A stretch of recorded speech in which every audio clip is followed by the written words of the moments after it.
Assalamualaikum. Dulu bisa dibilang kegiatan berbelanja adalah mood booster buat saya. Setiap pernak-pernik terbaru rasanya wajib dimiliki. Begitu juga buku-buku yang saya rasa perlu untuk dibaca. Rasanya bahagia sekali ketika barang-barang tersebut sudah resmi berada di tentengan kita. Kalau memang diperlukan sih nggak masalah ya. Sayangnya hampir setengah barang-barang yang selama ini saya beli ternyata minim fungsi. Jadi dibeli bukan karena butuh, melainkan karena lapar mata, namun dipaksakan membeli dengan dalih kalau-kalau ntar butuh. Alhamdulillah setelah merubah pola hidup dan pastinya masih terus berproses untuk hidup lebih berkesadaran, sekarang saya lebih selektif dalam membeli dan memilih barang. Berikut hal-hal penting menurut saya yang harus kita perhatikan dalam membeli dan memilih barang. Menjadi seorang minimalis bukan berarti kita stop, gak boleh beli ini dan itu lagi.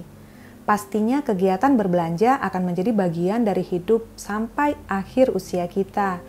Misalnya membeli baju untuk menggantikan baju lama yang sudah tidak layak dipakai, mengganti perabotan yang rusak, membeli buku-buku baru untuk terus mengasah dan mengembangkan diri, dan banyak lagi hal lain yang pastinya akan terus kita perlukan. Semua nggak ada salahnya dibeli, asal kita yakin kalau barang-barang itu memang kita butuhkan. Caranya gimana ya untuk memastikan barang itu kita perlukan atau hanya sekedar keinginan? Kalau saya biasanya dengan cara tidak langsung membelinya. Biarkan dulu beberapa hari ataupun minggu, kira-kira kita masih kecarian nggak? Atau misal karena barangnya nggak ada, kita jadi nggak bisa kerja atau produktif. Nah, jika hal ini terjadi, bisa dipastikan kita memang butuh barang tersebut. Cara ini juga bisa kita terapkan saat berbelanja online. Masukkan semua ke keranjang dan stop dulu sampai di situ. Jangan langsung dibayar ya. Tunggu sampai beberapa hari. Saya bahkan pernah sampai lupa kalau saya punya barang-barang dalam keranjang yang ternyata belum saya bayar. Kalau itu sampai terjadi, bisa dipastikan itu cuma keinginan kita. Jadi stop, jangan tergoda untuk membeli ya. Dalam memilih barang, jangan cuma asal pilih model atau tampilan luarnya saja. Ada baiknya kita pikirkan bagaimana cara membersihkan ataupun merawat barang tersebut. Setiap membeli barang, entah kenapa, hal pertama yang terlintas dalam pikiran saya pasti, ini nanti bersihinnya gimana ya? Mungkin karena saya suka sekali berbenah dan bersih-bersih, jadi hal itu yang pertama kali terlintas. Saya berikan contoh paling sederhana, misalnya tumbler ini. Mungkin sebagian orang lebih memilih model yang ini daripada tumbler yang satunya. Namun jika kita perhatikan, untuk mencuci tumbler ini, kita nggak bisa memasukkan tangan kita karena diameternya yang lebih kecil. Jadi terpaksa kita harus pakai sikat khusus pembersih botol. Lalu kita lihat lagi hal yang lain yaitu tutup tumbler. Agak rumit mencuci yang ini dibandingkan yang satunya. Membersihkan dengan benar merupakan hal penting bagi saya, apalagi jika berkaitan dengan alat-alat makan dan minum. Jadi, sebaiknya pilih yang mudah kita bersihkan, jangan cuma asal bagus atau lucu saja. Tidak semua barang bisa multifungsi. Tapi pasti ada beberapa barang yang bisa kita multifungsikan. Misalnya panci yang bisa dipakai untuk mengukus, merebus, sekaligus menggoreng. Tentu sangat membantu kita menghemat pengeluaran dan juga tempat penyimpanan. Dulu, saya senang sekali membeli pernak-pernik yang sebenarnya tidak ada fungsinya. Setelah sadar hanya membuang waktu dan energi dalam merawatnya, akhirnya semua pernak-pernik tersebut saya singkirkan. Saya ganti dengan barang yang memang ada fungsinya, namun gak kalah cantik dari pajangan-pajangan yang selama ini sangat minim fungsi.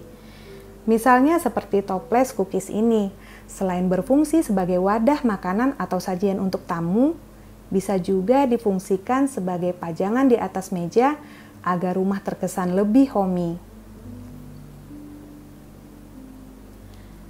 Gak semua yang bagus di rumah orang lain pasti bagus juga dipakai di rumah kita. Atau belum tentu juga nyaman di rumah orang lain, pasti nyaman juga buat anggota keluarga kita. Misalnya seperti alas duduk di depan TV. Dulu kami menggunakan karpet bulu Nyaman banget rasanya, lembut, empuk, dan tebal. Namun, setelah anak kedua kami lahir, sepertinya karpet itu nggak bisa lagi kami gunakan di depan televisi. Karena kebetulan aktivitas Albira sehari-hari dihabiskannya bermain di sini.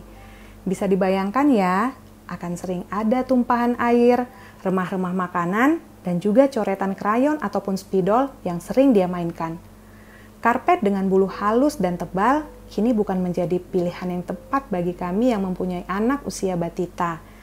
Akhirnya, saya memilih playmat ini sebagai pengganti alas duduk kami di depan TV. Sekaligus alas bermain untuk Albira yang insya Allah lebih tahan banting. Karena jika basah tinggal dilap, remah-remah makanan dengan mudah bisa dibersihkan tanpa meninggalkan noda. Dan yang gak kalah penting, kenyamanan dan ketebalannya juga hampir sama dengan karpet bulu. Jadi, barang ini sangat bermanfaat buat kami, multifungsi dan mudah merawatnya. Intinya kita sendiri yang bisa merasakan apa yang kira-kira pas ataupun pantas ada di rumah kita. Gak perlu ikut-ikut atau nyontek barang-barang orang lain, karena hidup kita berbeda dengan orang lain. Tentunya kebutuhan kita pun pasti berbeda, dan hanya kita yang paling paham untuk memenuhinya. Ini jurus jitu buat para penggiat hidup minimalis.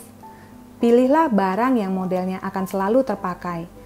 Tidak perlu berusaha mati-matian ikutin tren baju, sepatu, gaya hijab, dan lain-lain. Semua itu hanya memberikan kepuasan sesaat. Sisanya hanya penderitaan yang akan kita rasakan. Menderita karena merasa tidak pernah cukup, tidak pernah merasa puas, dan tidak pernah selesai, begitu seterusnya. Mau sampai kapan kita terus disetir oleh hal-hal seperti itu? Daripada sibuk hanya fokus memikirkan gaya biar up to date terus, sibuk membagus-baguskan casing, lebih baik kita sibuk membaguskan kualitas hati dan diri kita. Jika kita bingung memilih dan menentukan barang mana yang akan kita beli, pilihlah barang yang paling sederhana ataupun simpel bentuk dan warnanya. Karena pengalaman saya, pada akhirnya barang-barang simpel dan sederhana itulah yang sampai saat ini justru bertahan di rumah kami dan tidak saya rumah putihkan. Memilih yang lebih sederhana insya Allah tidak akan membuat penyesalan di kemudian hari.